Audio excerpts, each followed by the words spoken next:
Hello. तो आप सभी का स्वागत है आपके अपने यूट्यूब चैनल एग्जाम नॉलेज में। तो आज हम बात करेंगे यानी कि अपने करंट अफेयर क्लास की, जो हमारी क्लास होती है करंट अफेयर की। तो आज बात करेंगे यानी 21 जुलाई 2026 का करंट अफेयर की क्लास है। तो सबसे महत्वपूर्ण क्लास जो होती है हमारी वो करंट अफेयर की होती है। डेली बेसिस की हम ये जो क्लास है वो कराते हैं और बहुत ही इंपॉर्टेंट क्वेश्चन होते हैं। 10 क्वेश्चन होते हैं डेली बेसिस पे और बहुत ही इंपॉर्टेंट क्वेश्चन होते हैं, क्योंकि जो भी क्वेश्चन हम कराते हैं वो आपके एग्ज़ाम, जो भी कम्पिटिटिव एग्ज़ाम है उसके नॉलेजेबल के तौर पे हम वही क्वेश्चन को कलेक्ट करते हैं आपके एग्ज़ाम के रिलेटिव, कि आपको कहीं ना कहीं ये जो हमारी क्लासेस होती है करंट की, ये एक तरीके से आपको हेल्पफुल मिले। ठीक है, तो शुरुआत करते देखते हैं हमारा जो पहला क्वेश्चन है वो कौन सा है करंट। तो हाल ही में जारी यूनिसेफ, ठीक है, तो यूनिसेफ की अगर हम बात करते हैं तो हाल ही में जारी UNICEF children's climate risk report जो है वो 2026 के संदर्भ में जो हो क्या हमें विचार करना है। ठीक, क्या करना है? विचार करना है। तो इसमें यह है कि ऑप्शन जैसे कि ये है कि यह रिपोर्ट जलवायु परिवर्तन और बच्चों के स्वास्थ्य और सुरक्षा पर पड़ने वाले प्रभाव का आकलन करती है, या इसके अनुसार दक्षिण एशियाई देश जैसे कि जलवायु जोखिमों के प्रति अत्यधिक संवेदनशील होती है, या उपयुक्त में से कथन जो है, यानी कि दोनों कथन जो है ये सत्य हैं। ठीक, तो अब इसमें हमें क्या करना है कि इसमें हमें ये देखना है कि इसका ऑप्शन क्या है। ठीक है, तो ऑप्शन की बात करते हैं जैसे, तो इसका जो ऑप्शन होगा वो होगा हमारा ऑप्शन नंबर सी, यानी कि 1 और 2 जो है वो दोनों सही हैं। ठीक, तो यानी कि ये जो यूनिसेफ चिल्ड्रंस क्लाइमेट रिस्क की जो रिपोर्ट है, यह रिपोर्ट ये बताती है कि यह रिपोर्ट जलवायु परिवर्तन का बच्चों के स्वास्थ्य और सुरक्षा पर पड़ने वाले प्रभाव का वो आकलन करती है। ठीक है, दूसरा क्या है कि इसके अनुसार दक्षिण एशियाई देश जो जलवायु जोखिमों के प्रति अत्यधिक जो है वो क्या संवेदनशील है।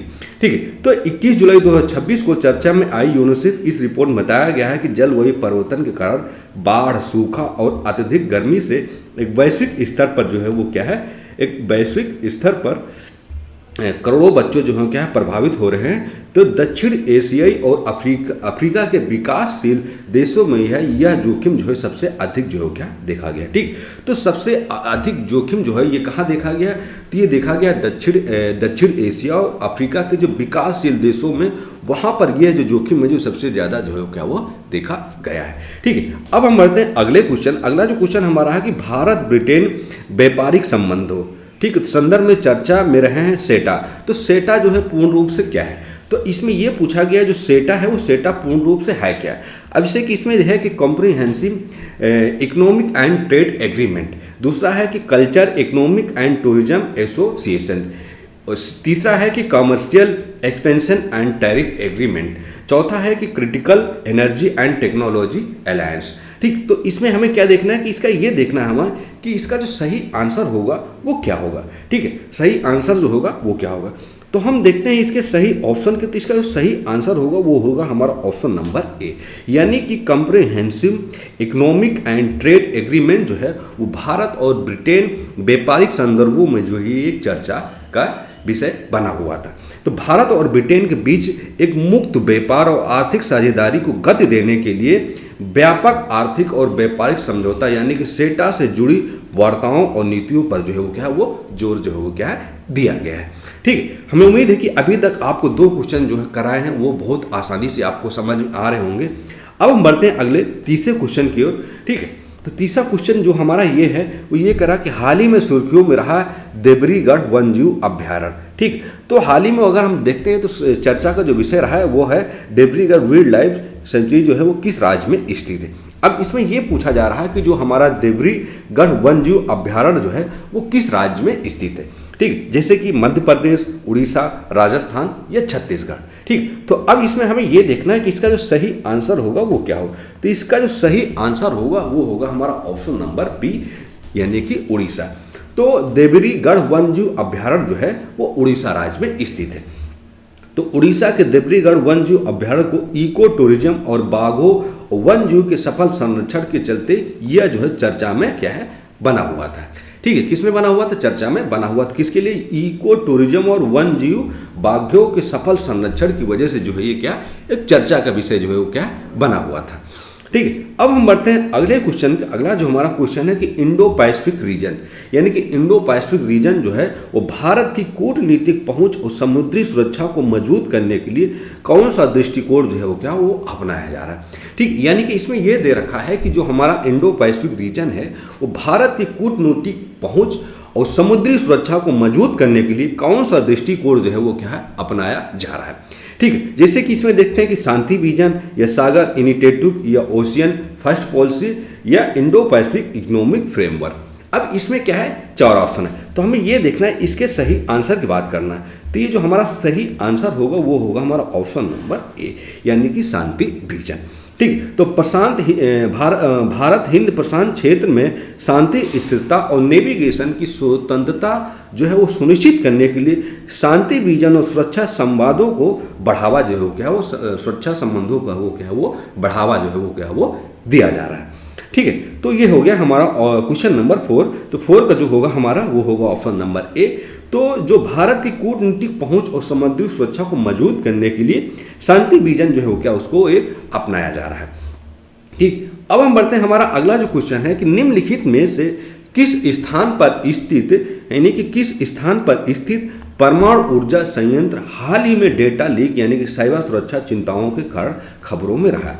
ठीक, यानी कि इसमें यह पूछा जा रहा है कि किस स्थान पर स्थित जो हमारा परमाणु ऊर्जा संयंत्र है, ठीक, वो डेटा लीक साइबर सुरक्षा चिंताओं के कारण खबरों में जो है वो बना हुआ है।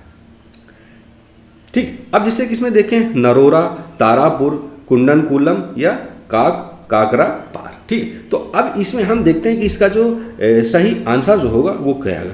तो इसका जो सही आंसर होगा वो होगा हमारा ऑप्शन नंबर सी, यानी कि कुंडनकुलम जो है वो हमारा सही है। तो कुंडनकुलम तमिलनाडु स्थित कुंडनकुलम परमाणु ऊर्जा संयंत्र जो है ये क्या है, एक महत्वपूर्ण डेटा इंफ्रास्ट्रक्चर यानी सुरक्षा और समीक्षा और साइबर सुरक्षा उपायों को लेकर जो है क्या खबरों में रहा है।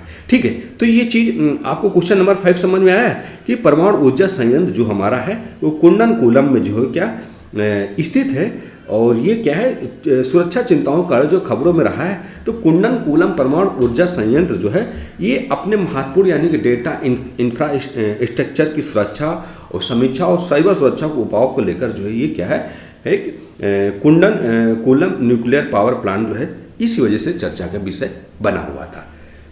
ठीक है, अब हम बढ़ते हैं अगले क्वेश्चन के। अगला जो क्वेश्चन है कि हाल ही में किस राज्य सरकार ने महिला किसानों को औपचारिक और कानूनी मान्यता देने के लिए ऐतिहासिक नीतिगत कदम जो है वो क्या उठाया है। ठीक, यानी कि राज्य सरकार ने महिला किसानों को औपचारिक और कानूनी मान्यता देने के लिए एक ऐतिहासिक नीतिगत कदम जो है वो क्या उठाया है।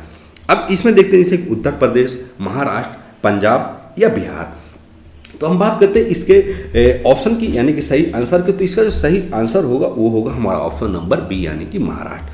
तो महाराष्ट्र सरकार ने महिला किसानों को औपचारिक और कानूनी मान्यता देने के लिए एक ऐतिहासिक नीतिगत कदम जो है वो क्या है उठाया है। अब महाराष्ट्र सरकार ने कृषि क्षेत्र में महिलाओं की भागीदारी और उनके भूमि और ऋण और अधिकारों को मजबूत करने के लिए महिला किसानों को आधिकारिक पहचान व कानूनी मान्यता देने की पहल की जो वो क्या महाराष्ट्र ने शुरुआत की है, महाराष्ट्र सरकार ने।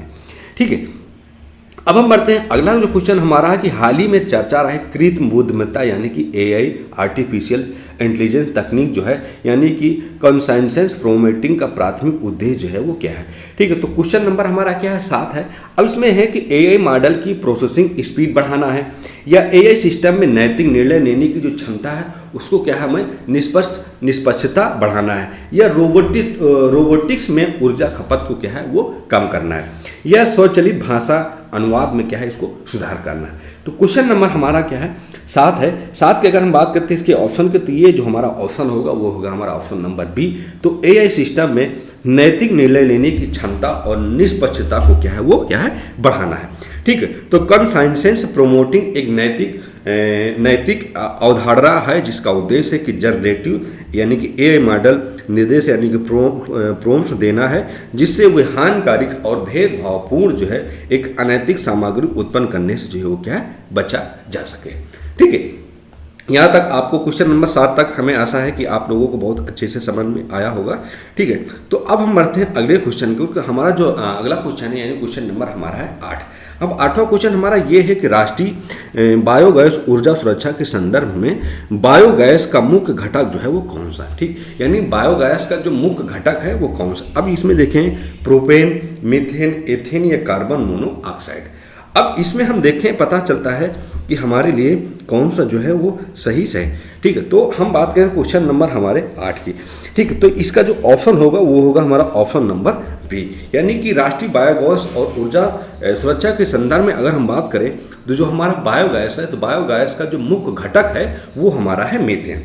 ठीक, तो बायोगैस मुख्य रूप से जो है 55 से 75% मीथेन यानी कि CH4 और कार्बन डाइऑक्साइड यानी कि CO2 जो है वो होता है। तो भारत की सुरक्षा को बढ़ावा देने के लिए संपीड़ित बायोगैस यानी कि CBG संयंत्रों का जो क्या है वो विस्तार जो है वो क्या है वो किया जा रहा है। ठीक है, अब हम बढ़ते हैं अगले क्वेश्चन की ओर। हमारा जो अगला क्वेश्चन है यानी क्वेश्चन नंबर हमारा जो 9 है। ठीक, तो इसमें है कि भारतीय रिजर्व बैंक यानी कि RBI द्वारा भारत में पॉलीमर बैंक नोट्स यानी कि पॉलीमर बैंक नोट्स शुरू करने के संबंध में कौन सा लाभ सबसे महत्वपूर्ण जो है वो क्या है माना जाता है। ठीक, तो इसमें यह है कि पॉलीमर बैंक नोट्स जो है उसको शुरू करने के संबंध में कौन सा लाभ जो है वो सबसे महत्वपूर्ण माना जाएगा। अब इसमें जैसे कि है कि इनकी छपाई लागत बहुत सस्ती होती है या इनकी सेल्फ लाइफ यानी कि टिकाऊपन जो है वो क्या है अधिक होता है और ये गंदे और फटने से क्या इनसे बचा जा सकते हैं या इन्हें आसानी से जो है क्या हो नष्ट किया जा सकता है या पानी में पूरी तरह से क्या है घुलनशील है। ठीक है, तो हम कुल मिला के इसमें देखें 4 ऑप्शन है, तो हम बात करते हैं इसके सही आंसर का। तो इसका जो सही आंसर होगा वो होगा हमारा ऑप्शन नंबर बी।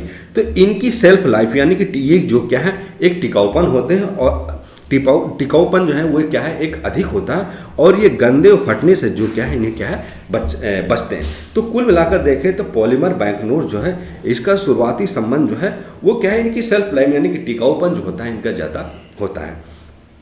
ठीक है, तो पॉलीमर प्लास्टिक नोट कागजी नोटों की तुलना में अगर हम देखें तो 2.5 से यानी 3 गुना जो है अधिक समय तक चल सकता है। ठीक, कितना 3 गुना से अधिक समय से चल सकता है।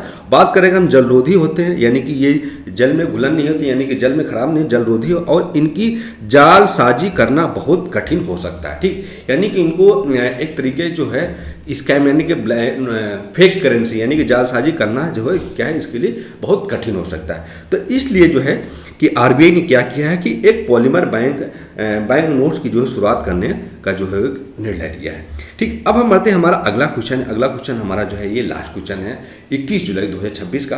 तो भारत की अनुसंधान एवं विकास रणनीति में अगर हम देखें तो महत्वपूर्ण संसाधन माना जाने वाला हीलियम मुख्य रूप से किस रूप में निकाला या प्राप्त किया जा सकता है। ठीक, यानी भारत की अनुसंधान एवं विकास यानी कि R&D रणनीति में महत्वपूर्ण संसाधन माना जाने वाला हीलियम मुख्य रूप से किस रूप से निकाला या प्राप्त किया जा सकता है। इसमें क्या है कि हीलियम के बारे में जो है क्या पूछा जा रहा है किस रूप से निकाला या प्राप्त किया जा सकता है। अब इसमें हम देखते हैं जैसे कि हमारा जो है प्राकृतिक गैस निष्कर्षण के उप उत्पाद के रूप में या कोयला दहन से या केवल समुद्री पानी के वाष्पीकरण से या वायुमंडलीय वायु के प्रत्यक्ष संपीड़न से। ठीक, तो कुल मिला के इसमें क्या है 4 ऑप्शन है। तो हमें ये देखना है कि हीलियम मुख्य रूप से किस रूप से निकाला या प्राप्त किया जा सकता है।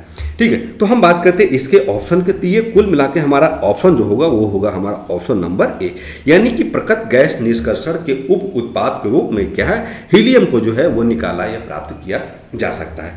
तो हीलियम वैज्ञानिक अनुसंधान की बात करें तो वो हमारा है सुपर कंडक्टिंग मैग्नेट क्या है MRI यानी कि सुपर कंडक्टिंग मैग्नेट जो है वो एक अंतरिक्ष प्रौद्योगिकी में अति महत्वपूर्ण जो है वो क्या संसाधन है। किसमें है प्रौद्योगिकी में अति महत्वपूर्ण संसाधन जो है वो भारत में इसके भंडार विकसित करने में लगातार जो है वो क्या शोध कर यानी भारत जो है इसके भंडारण विकसित करने में जो है क्या वो लगातार जो है क्या वो शोध कर रहा है। ठीक है, तो आज की हमारी जो करंट की क्लास थी 21 जुलाई 2026 की वो फाइनली समाप्त हुई। तो प्लीज़ आप लोगों से रिक्वेस्ट है कि आप लोग इसको अपने दोस्तों को भी शेयर करिए और लाइक करिए और कमेंट सेक्शन बताइए कि क्लास कैसी चल रही। फिर हम मिलेंगे नेक्स्ट क्लास के साथ। जय हिंद।